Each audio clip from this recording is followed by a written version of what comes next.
are we going to see blockchain be woven in or become part of elections, government? I know you're not a U.S. citizen anymore. We'll talk about that shortly. But like we've all watched what happened in the last U.S. elections, the controversies around the elections, the mail-in ballots, et cetera. Will this ever one day be blockchain based? I think it's kind of already starting, but maybe from a different point of view than most people have in the world. So I look at my life and my surroundings, and I think I know how to run my life better than any politician could run my life for me. And so, for example, I went in earlier and I traded some Japanese yen for this bottle of water here, and that's because I valued the bottle of water more than the 100 yen that I paid for the bottle of water. That was a vote of my preference. I could have bought Coca-Cola, I could have bought Pepsi, I could have bought some Japanese tea, I could have bought all sorts of weird things over at the convenience store here. I chose water. Somebody else would choose tea, somebody else would choose something else. And so people are voting with their money all the time for the various things they want. So like I donated to your fundraising campaign previously when you were going through the censorship thing. Awesome, thank you. I voted with my money because I support the message of free speech and I enjoyed lots of your programs. There's lots of other YouTubers that I've donated money to because I support what they're doing. Anytime you spend money on anything, anywhere, you're voting with your money.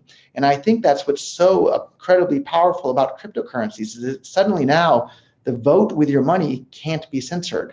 And so, for example, if people wanted to donate money to David Icke, I think probably just about every financial platform in the world has probably cut him off.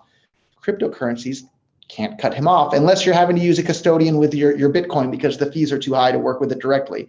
But every other actual cryptocurrency, they can't cut him off. This is a really, really powerful tool. And people, I think, unless you study economics, and there's a fantastic essay, or you can watch a YouTube video, it's called iPencil. And it's the story of a pencil. Are you familiar with the story, Brian? Yeah, but tell it because you tell it really well and it's a fantastic story. I'll gladly tell it. So like it starts off with a claim from the point of view of a pencil. And the pencil says, there's not a single human being alive on the planet that knows how to make me. And most people stop thinking, a pencil, that's so simple. Anybody can make a pencil. Like, what do you mean nobody knows how to make a pencil?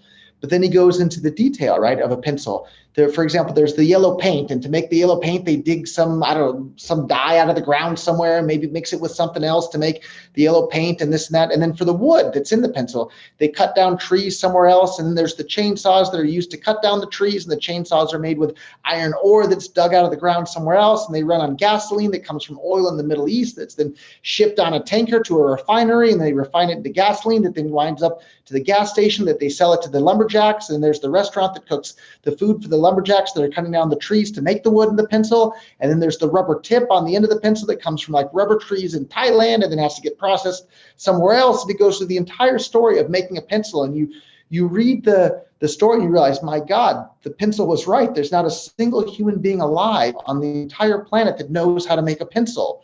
But the way all of these people coordinate together to come together, these people haven't met each other. There's literally millions, if not billions of people cooperating together to make this pencil that you can then buy for like 25 cents. It's the money.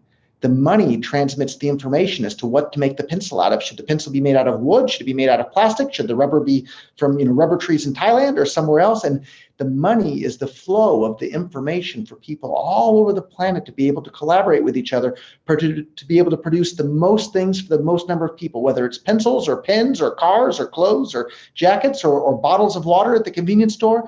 The money is what transmits the information on how to do that the most effectively in the most cost-effective, beneficial manner for the most number of people around the world. And anytime governments or corporations get in the way of that flow of the money, they're literally retarding the rate of economic progress of the entire world and lowering the standard of living of every single human being on the planet. So that's why it's so incredibly important to have this peer-to-peer electronic cash for the world that cannot be censored, so that all of us human beings on the planet can collaborate together more effectively and more efficiently to produce the things we all want, whether it's YouTube videos or bottles of water or pencils from the convenience store. It's the money that transmits that information. And so we need to get governments and corporations out of the way and out of the business of being able to censor the flow of money around the world. And that's what's had me so excited about cryptocurrencies for the last decade.